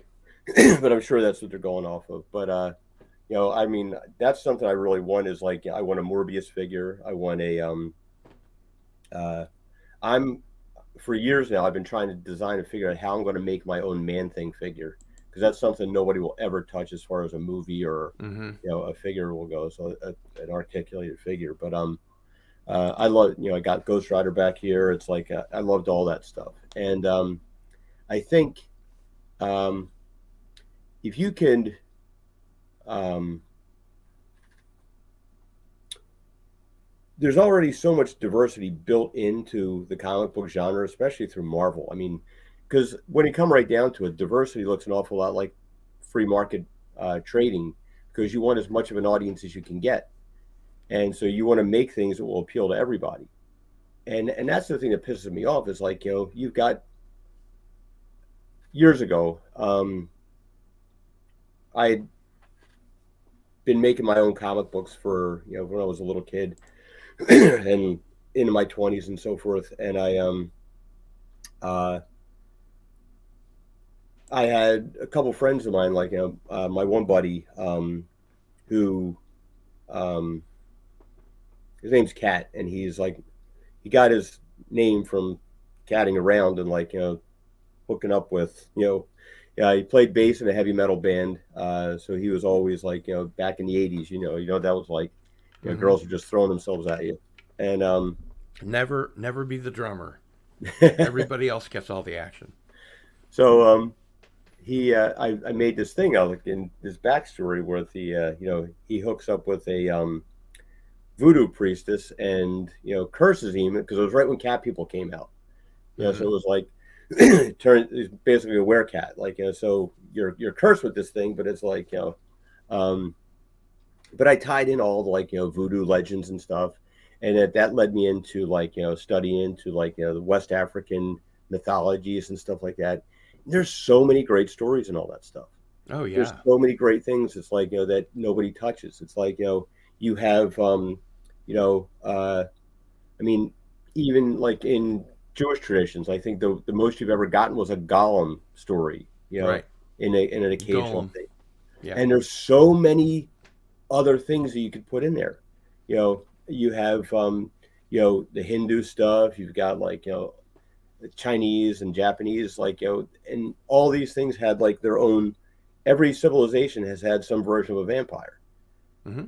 but they're so lazy. All they want to do is, like, what people are familiar with, and, like, and redo it, and that's what they screw up. It's a shame. So yeah, I'm hoping that that Hot Toys comes along and makes a cool looking figure for it, because that's one of the things that bugged me too. Is like, my brother Ed was he was a huge Thor fan, Mm-hmm. and I felt kind of guilty that the Captain America movies came out so good, and the Thor movies didn't quite live up to his expectations. And Mm-hmm.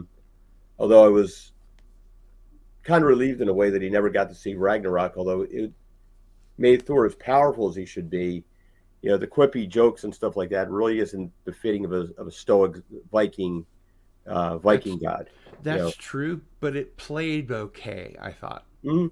You know. Well, it as long as you look at it as it's MCU, it's fine. It's like I it's mean, in I, its I own. think Ragnarok is better than the second one. Oh yeah, well, pretty much anything's better than that. But The second one was like a Star Wars movie, yeah, you know. yeah. But I think I was really hoping that because that's the one figure I don't have as a Thor figure because I wanted something that's going to be really impressive looking. And now I'm looking at the costume designs. It looks like it's all bright and colorful and stuff like that. And that's not quite Thor. It's No. so I'm a little And pissed off also about that. this Lady Thor business, even though, Oh, it's comic book accurate, it just it's not Thor. no, no, and it's comic book accurate after Disney bought Marvel, so it's not really, as far as I'm concerned, Disney killed it. Marvel Comics died when Disney bought them. Yep.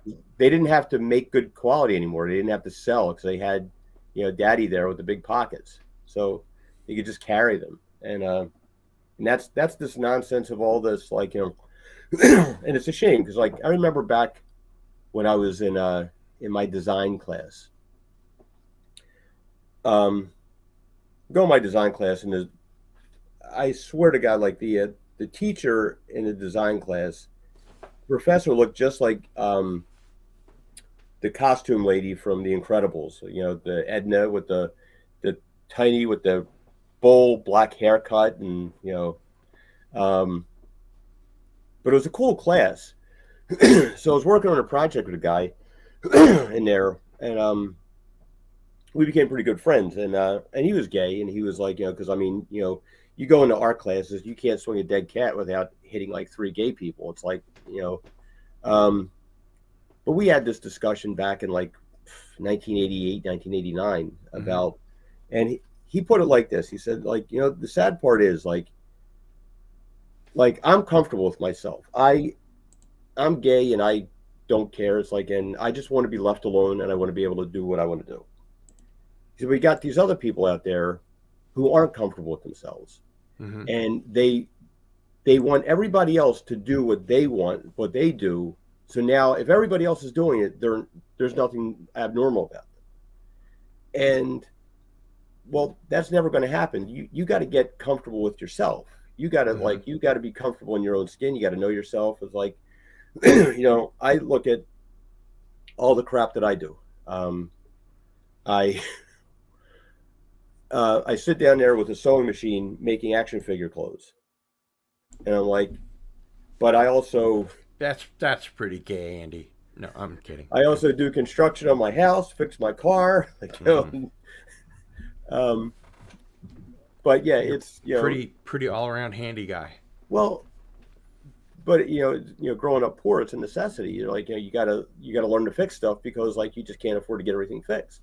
Yeah. So you do all that, and you're like it's tough. It's just one of those things where But it forges you into a person, like you said, that's comfortable with yourself, and you know who you are. You don't have any identity issues, and it seems to me, and I'm everybody that knows me well knows that I'm LGBTQ friendly and supportive and everything, and I think all of us are mm, in this community. But I got hit on by gay guys when I was in when I was high school aged, and I was at a bar up at KU, but I was really big for my age, so they didn't question whether I was 21. Well, back then it was 18. yeah, Um, and I got hit on by gay guys all the time, and it was just like, I'm flattered, but I don't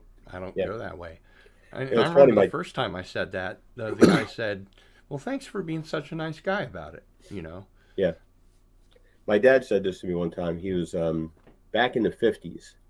Um, his group of friends had one of their friends was a singer, and she finally got her first gig, but it was at a gay bar. Mm-hmm. And my dad and one of the other guys were the only ones that had the balls to show up. And he said, I had to go in there and hold hands with a 250-pound plumber so guys would stop hitting on me. That's But funny. he said, he said, look, if you're out there and you meet somebody who's they come on to you, keep your mouth shut, just say no, no thanks, that's not my thing, because and back then, I mean, these guys had to fight all the time, Mm-hmm. and they were good at it. Yeah, When they were. we would go down to South Street, to the art sections and stuff like that in Philly, and every weekend you would have some group of suburban kids going to the city and think that they're going to be all tough guys and stuff like that, and then say something to somebody, and that was it. They would just get their asses kicked. And it was Especially with you and me, in the punk rock scene, you know, um, there was a lot of people over right there. that needed to have self validation through violence, Yeah. in the music scene. And I remember, here in Lawrence, there's a legendary venue, or was, that I played and saw shows at all the time, called the Outhouse. And once a year, skinheads from Kansas City would get in touch with skinheads from Wichita, racist skinheads, and they would come to the show, and we would just rout them. We would send them packing, and they were mostly these short little guys, Oh yeah. Who just wanted to start trouble. And we were like, we're not having any of that here. Get the fuck out, and we give them a beatdown if that's what they needed to get out. Yeah. It's And I don't think that violence solves anything, but well, it's sometimes sometimes it is the only option. It's somebody wants to kill you, you can't say, will you be okay with just breaking my leg? It's right, yeah, one of those things. I always say, nobody was ever going to talk Hitler out of being a monster. He was exactly, he was what he was.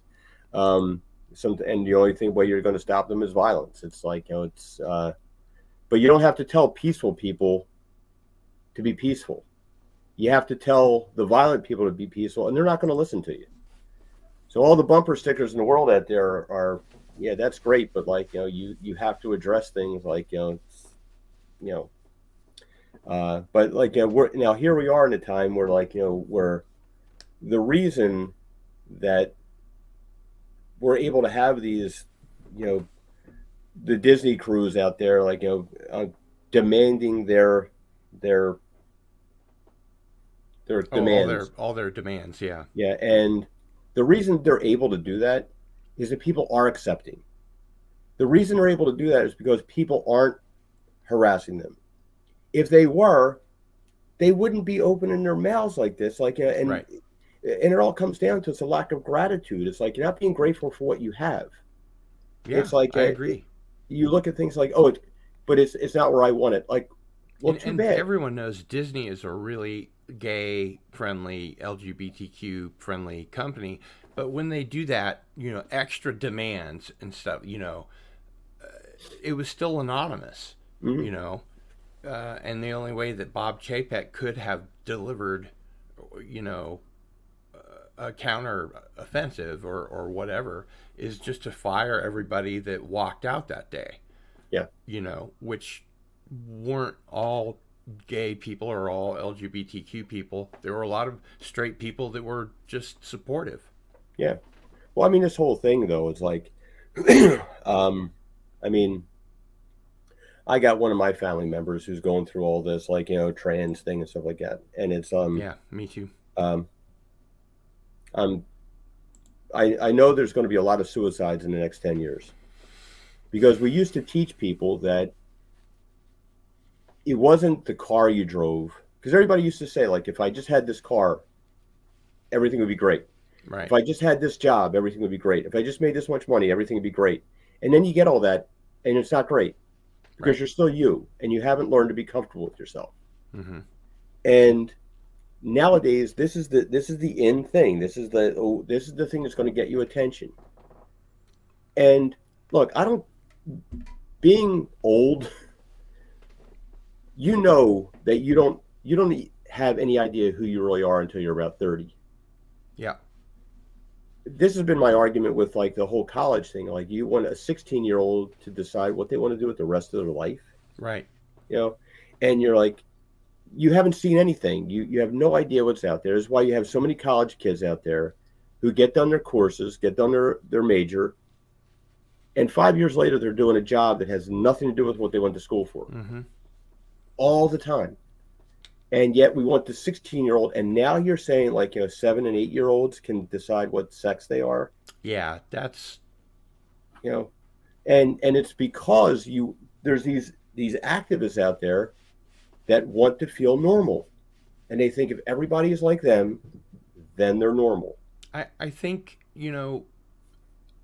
as I said, obviously us being LGBTQ friendly, trans friendly, um, and supportive, um, it's it's it's fine.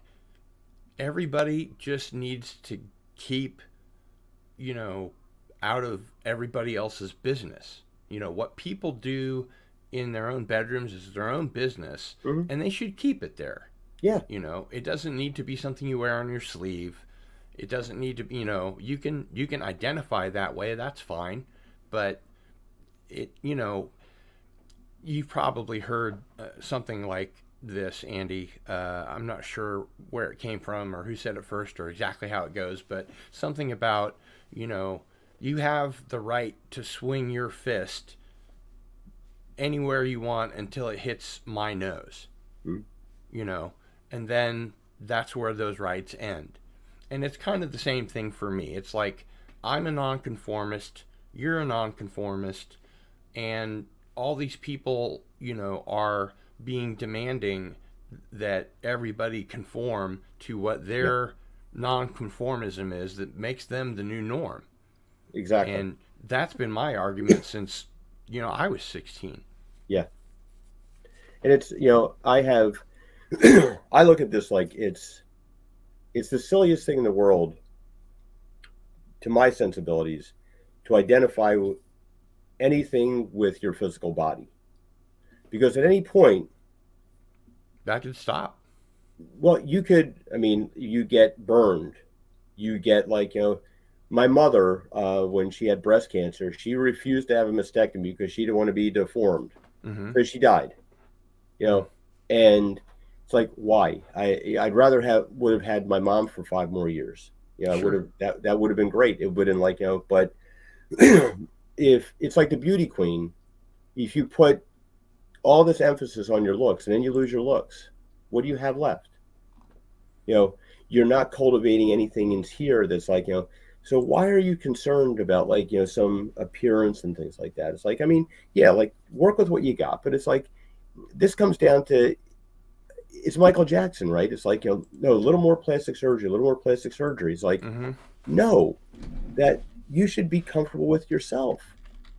And nobody's allowed to say these things now, and that's a shame. It's tragic. I hate seeing people suffer, and I really hate seeing people suffer needlessly.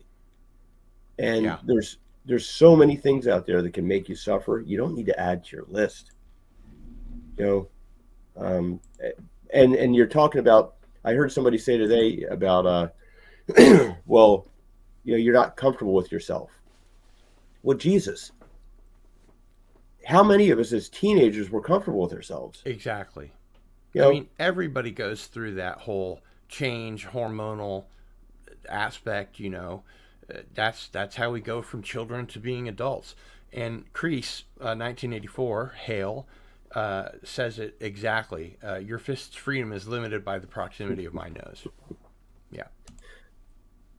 And so, yeah, Canadian Spider-Man says, "I will never comply, ever." Well yeah. I've said. always had a problem with authority with that. If somebody tells me to do something, it's pretty much, even if I wanted to begin with. Now I have a, it's that now I can't do it just because you told me I had to. I gotta hand it to you, Andy. I've said it before. I'll say it again. You're a pretty handsome man. Thank you. Yeah, it wasn't always like that. I was like, I didn't hit my peak until I was in my 20s. Like Oh yeah, I although was a late bloomer too. although there's a girl, she was a year ahead of me, and I ran into her a few years after high school, and she was like, "How come you never asked me out?" I'm like, and I was completely oblivious, and I'm like, huh? Like, she said, "Oh my god, I flirted with you every day." I'm like, I had no idea. Yeah. So it worked out pretty well that night, but yeah, it was Yeah, I've experienced the same thing. I was I'm somewhere on the spectrum, and I miss some social cues for sure. I'm sure that like if we were all in school now, according to the criteria that are existing today, we'd probably all be on the spectrum. Well, yeah, but also the things that they're teaching kids, um, it's like night and day from what you and I, learned. You Yeah, know, back then, the kids were not in charge of the curriculum. They weren't in charge of the teachers. All my family have been teachers from way, way back. My dad's dad and his dad before him and everything. And my brother is, math and calculus instructor at the university level and has been for a long time. And it's and my sister is a music teacher in Johnson County, Kansas, which is the second richest county in the country per capita. There are more millionaires in Johnson County, which is one county over from where I live, than anywhere else except for I think it's San Francisco or something like that. Um, but when it shifted to parents being in control and and you know the children being able to say, especially at universities, no, we don't want you to come here, instead of hearing what those people had to say, they would just cancel them. And I'll say it again. Cancel culture is the worst form of bullying. oh yeah, yeah. Period. Well, it's really sad because you've taken the groups that were previously bullied and they've become bullies. Mm-hmm. Good And night, Jill, good night, Joe. Yeah. So and hello, the lovely Sherry. hi, Sherry. Yeah, it's a shame. It's like when we've got things so good. It was like one of the comedians said that he was on a plane and he was hearing people complain about the movie buffering. Like you're in a metal box flying through the air watching a movie and you're mad because it's not playing fast enough for you. Right, right, You're ignoring all these miracles that are happening around you exactly. and focused on like the thing that's wrong. It's like, it drives me insane that like, and it's funny because like my viewpoints really haven't changed too much since I was young. Matured on a few things, like when I got to see like the other end of things and become a parent and stuff. Um, and that was a real wake up call for me. Like when you have kids and all of a sudden you're like, you know, and my son, he was like really, my son was the kid that was in second grade, and um, well, we went to his first grade conference, and his teacher, she's chuckling herself. Glenn makes me laugh every day. He's a 45-year-old man trapped in a 6-year-old's body. That's cool. He couldn't understand why all the kids were in there talking and stuff like that. It's like this isn't a social event. We're supposed to be here learning. Right.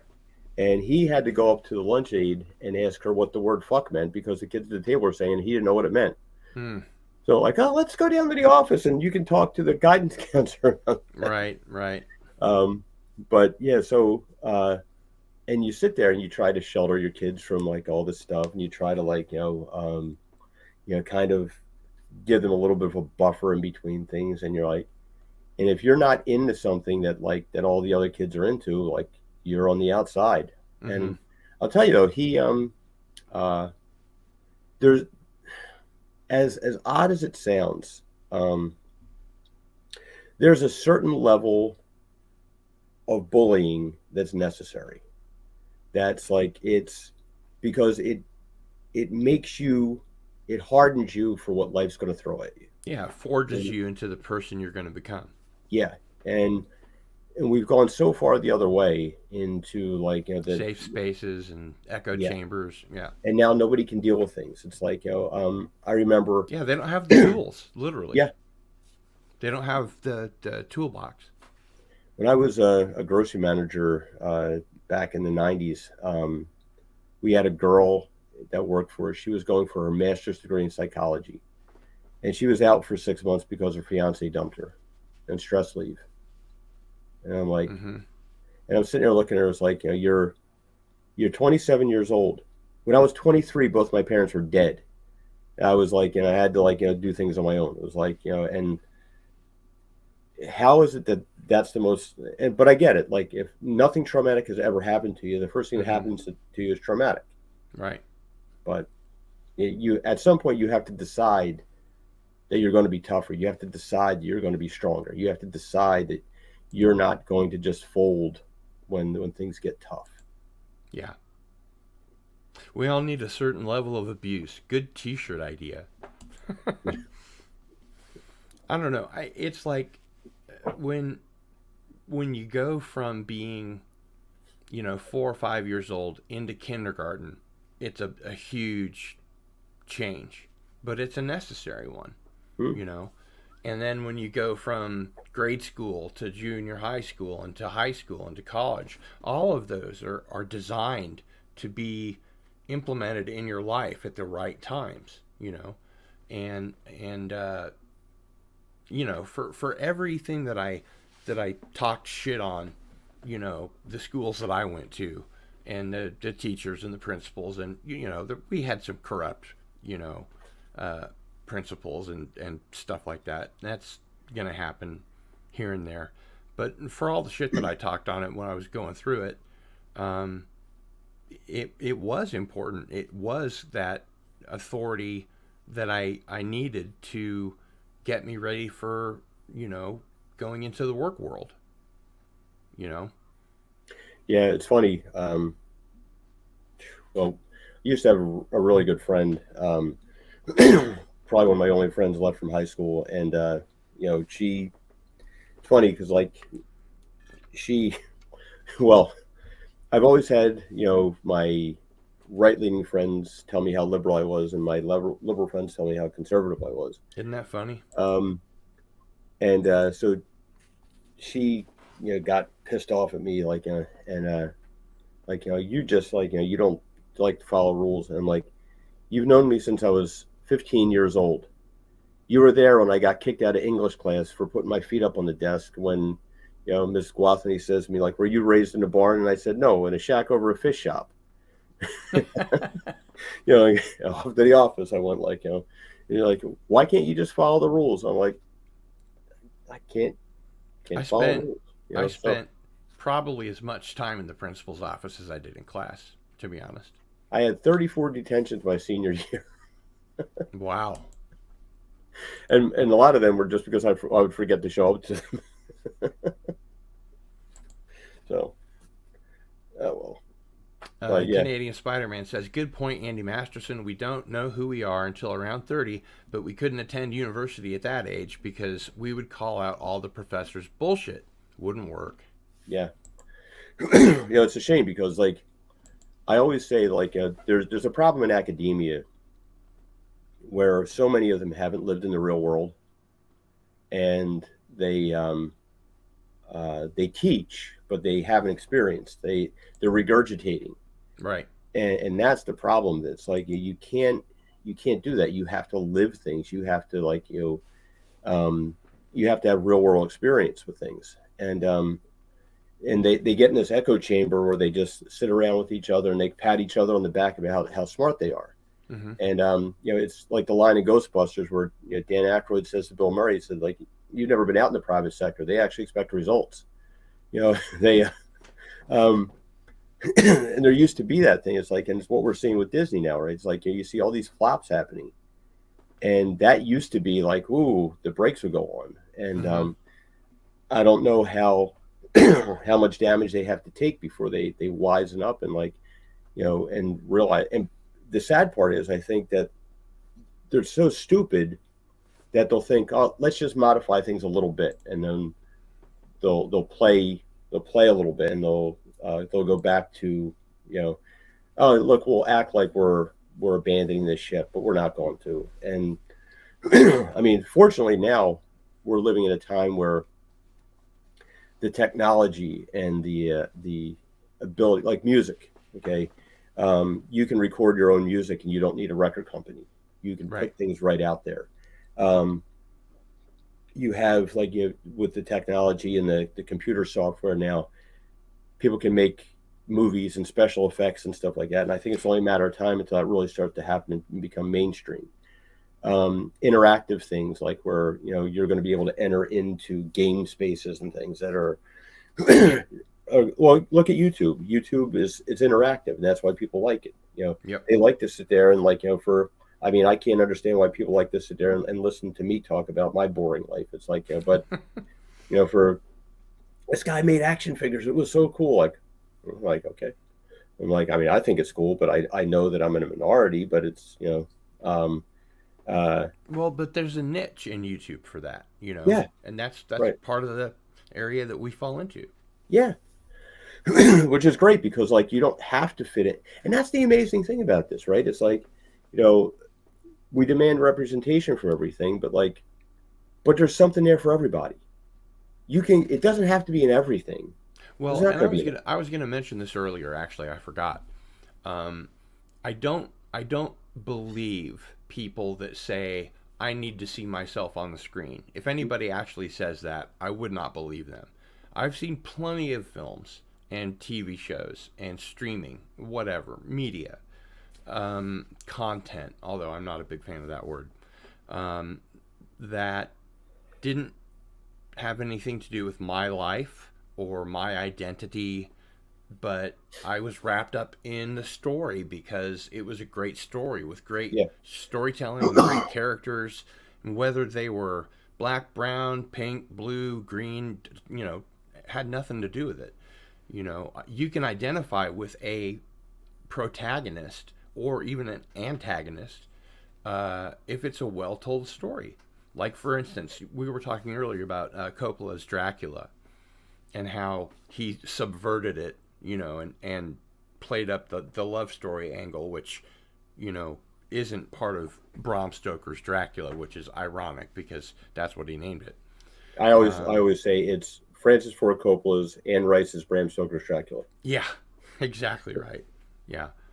Um, but you don't need to see yourself on the screen. You need to be wrapped up in the storytelling enough that you feel like it's a first person perspective of whoever's doing the emoting, you know? Well, I always say that it's about human nature. Like you could take any one of Shakespeare's stories, translate them into any language in the world, and people get it because Yep. there's betrayal, there's love, there's heartbreak, there's sadness and loss and Politics, yeah, and it's all the monarchy. same.